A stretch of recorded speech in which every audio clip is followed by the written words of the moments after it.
Benarkah ada zombie di dunia ini? Seorang pria kulit hitam tiba-tiba menyerang gelandangan yang sedang berbaring di trotoar sambil menindih tubuhnya dan memukul dengan keras menggunakan kedua tangannya hingga melepas pakaian dan menggerogoti wajah gelandangan tersebut.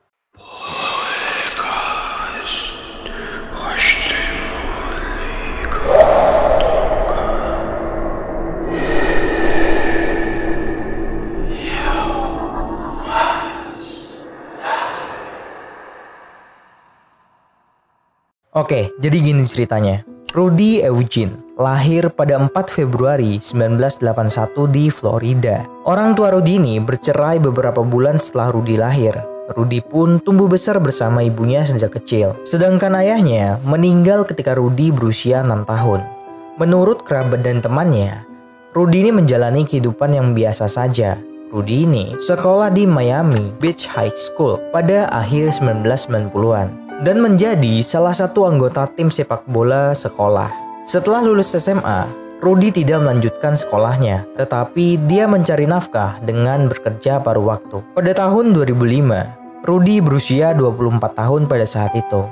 Dia menikahi sepupu perempuan teman sekolahnya. Pernikahan itu berakhir dengan perceraian setelah bertahan hanya 3 tahun. Keduanya tidak memiliki anak dan tidak pernah saling berhubungan lagi. Beberapa tahun kemudian, Rudy mempunyai pacar baru. Mereka telah hidup bersama selama hampir 5 tahun. Setelah insiden tersebut, pacar Rudy pun sempat diwawancarai. Dia menggambarkan Rudy ini sebagai sosok pria yang baik dan pekerja keras. Selama hidup dengannya, Rudy tidak pernah melakukan tindakan kekerasan terhadapnya. Pacarnya Rudy pun berkata, "Dia sangat baik padaku dan anak-anak. Aku tidak melihat tanda-tanda kekerasan dalam dirinya." Bahkan, sebagian besar teman-teman Rudy mengatakan hal yang serupa tentang sosok Rudy. Ia seorang pemuda humoris, suka menolong dan baik hati. Namun, mantan istri Rudy ini memiliki pandangan yang berbeda. Mantan istrinya mengatakan bahwa Rudy mungkin mengalami gangguan jiwa. Dia selalu berpikir orang lain tidak suka dengannya dan semua orang menentangnya. Rudy juga memiliki 8 catatan kriminal. Paling awal terjadi pada tahun 1997. Saat itu Rudy baru berusia 16 tahun. Salah satu kasusnya karena menyerang orang lain. Kasus kedua karena menjual barang secara ilegal. Dan yang paling serius terjadi pada 25 Februari 2004. Ketika Rudy bertengkar dengan ibunya saat polisi tiba, Rudy ini sudah menghancurkan beberapa perabotan di dalam rumah dan mengabaikan peringatan polisi. Sambil terus berteriak, polisi pun terpaksa memberikan tembakan peringatan hingga akhirnya menangkap Rudy. Rudy terakhir ditangkap pada tahun 2009, hanya 3 tahun setelah serangan itu.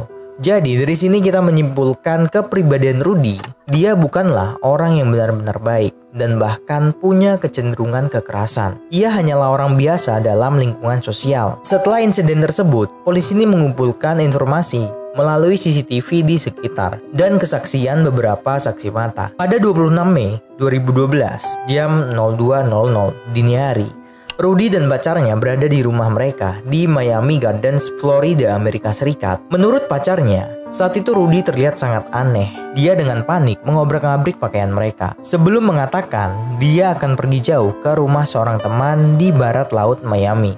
Sekitar pukul 05.30 pagi, semuanya berawal dari sini. Rudy ini berpamitan dengan pacarnya. Saat itu, Rudy tidak lupa membawakan Alkitab dan berkata dengan penuh kasih sayang kepada pacarnya, "Aku mencintaimu dan aku akan segera kembali." Saat itu, Rudy ini tiba di rumah seorang teman sekitar jam 6 pagi dan mengajak temannya untuk pergi ke Miami Beach bersama. Ketika itu akan ada 200.000 orang di pantai untuk menghadiri acara Memorial Day atau Hari Pahlawan di Amerika Serikat. Tetapi temannya ini mengatakan bahwa dia masih bekerja dan dia tidak bisa pergi bersamanya. Dan Rudy pun pergi sendirian. Setelah meninggalkan rumah temannya, Rudy terus mengendari mobilnya ke Miami Beach dan akhirnya memarkirkan mobilnya secara ilegal di jalan sekitar 1,5 mil dari Miami Beach.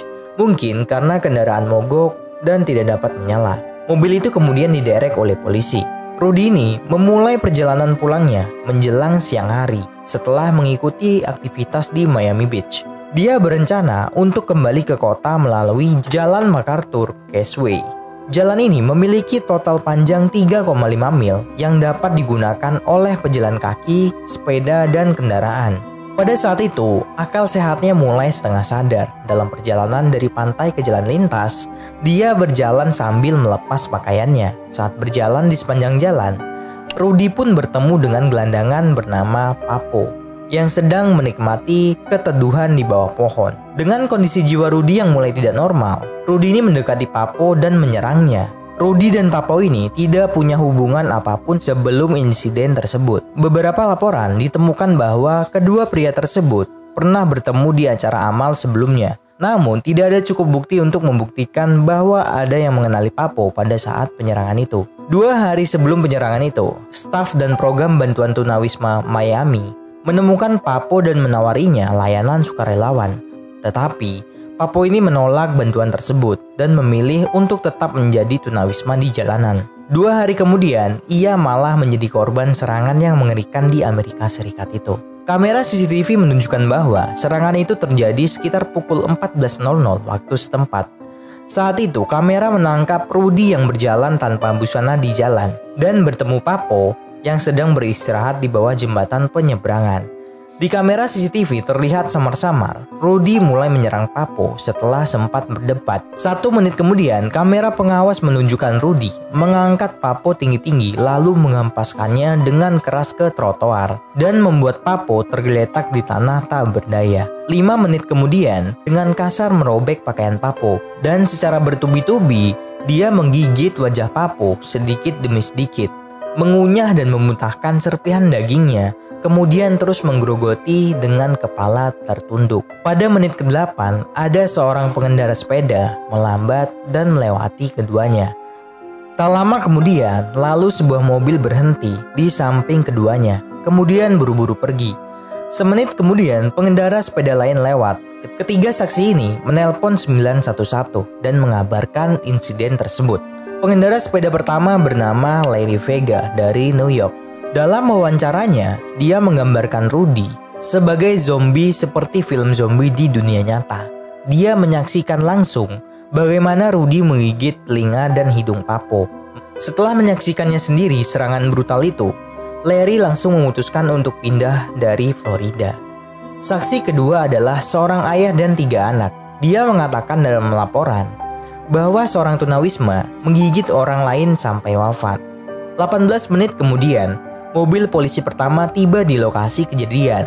Awalnya saat polisi turun, reaksi mereka biasa-biasa saja. Namun ketika melihat merah dan serpihan daging di trotoar, mereka segera berjalan mundur dan mencabut pistol untuk memperingati Rudy agar segera menghentikan aksinya sebelum menembak wafat Rudy di tempat. Polisi melepaskan sedikitnya 5 tembakan untuk memperingati Rudy, namun peringatan itu tidak dihiraukan Rudy. Dia terus menggerogoti Papo dengan kepala tertunduk dan berteriak pada polisi dengan mulut penuh merah seperti zombie. Untuk menghindari kecelakaan lebih lanjut, polisi terpaksa melepaskan tembakan ke-6 dan mewafatkan Rudy di tempat. Di sisi lain, Papo ini kondisinya juga tanpa busana, tapi ia masih sadar dan menggeliat kesakitan. Petugas medis tiba di lokasi dan membawa Papo dengan tandu ke rumah sakit. Papo telah kehilangan sebagian besar bentuk wajahnya. Serangan tersebut, setelah serangan brutal yang berlangsung sekitar 18 menit itu, mata kirinya dicekil hidup-hidup, sementara mata kanannya juga terluka parah. Dan seluruh hidungnya pun lenyap. Pada saat dia dikirim ke rumah sakit, wajahnya sudah tidak berbentuk, hanya sedikit janggut dan dagunya yang masih bisa dilihat. Setelah sebulan perawatan, untuk pertama kalinya Papo diwawancarai media. Menurut keterangan Papo, Rudy tampak terlihat biasa-biasa saja ketika dia berjalan ke depannya. Tapi entah kenapa, dia ini tiba-tiba menyerangnya seperti orang gila. Rudy ini berulang kali menuduh Papo mencuri Alkitabnya saat menyerangnya. Dari hasil laporan otopsi Rudy, terungkap bahwa penyelidik tidak menemukan serpihan daging manusia di perutnya, kecuali pil obat yang belum tercerna. Reaksi positif terhadap juga tercatat dalam laporan toksikologi. Kemungkinan besar, Rudy ini tidak sengaja mengkonsumsi garam mandi zombie. Akibat dari mengkonsumsi garam mandi zombie ini, sistem saraf pusat yang menyerap garam mandi zombie ini akan terstimulasi secara ekstrim. Suhu tubuh menjadi naik, saraf lumpuh, tidak bisa merasakan sakit, dan juga mengalami halusinasi sangat kuat. Mereka pun merasakan seperti orang dianiaya. Sedangkan efek dari garam zombie ini, mereka akan menjadi sangat kuat. Beberapa orang tidak dapat menahannya, seperti insiden Rudy ini. Saat mengikuti kegiatan di Miami Beach, ketika itu Rudy meninggalkan pantai sendirian. Efek obatnya mulai muncul secara perlahan-lahan. Rudy melepas semua pakaiannya karena suhu tinggi yang disebabkan oleh garam mandi. Saat demikian, otaknya mulai berhalusinasi di bawah pengaruh garam mandi. Pada saat bertemu Papo, dia sudah mengalami halusinasi yang parah. Dalam fantasi, dirinya yang merasa ditindas. Dia menuduh Papo mencuri Alkitabnya dan mulai menyerang Papo secara brutal. Pada saat polisi tiba, garam mandi telah sepenuhnya menguasai otaknya. Dia kehilangan persepsi tentang dunia luar. Sosok Rudy sendiri sudah tidak ada lagi. Yang tersisa adalah jasad hidup atau zombie yang dikendalikan oleh garam mandi. Perjalanan hidup Rudy pun berakhir setelah tembakan ke-6 polisi di tempat. Sementara Papo, meski telah menjalani perawatan, tapi masih belum bisa mengembalikan secara utuh sebagian besar raut wajahnya. Namun, untungnya dalam kemalangan, keluarganya mendapatkan kabar lagi tentang Papo, dan dia tidak perlu lagi terus berkeliaran di jalanan. Selama sisa hidupnya, dia bisa tinggal di pusat perawatan sepanjang waktu. Kini, kesehatan Papo berangsur-angsur pulih, dan dia belajar gitar untuk menemukan kembali hobi semasa mudanya.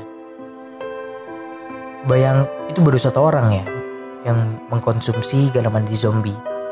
Kalau banyak gimana, Cok? Kayak di film-film mungkin ya. So, thanks for watching.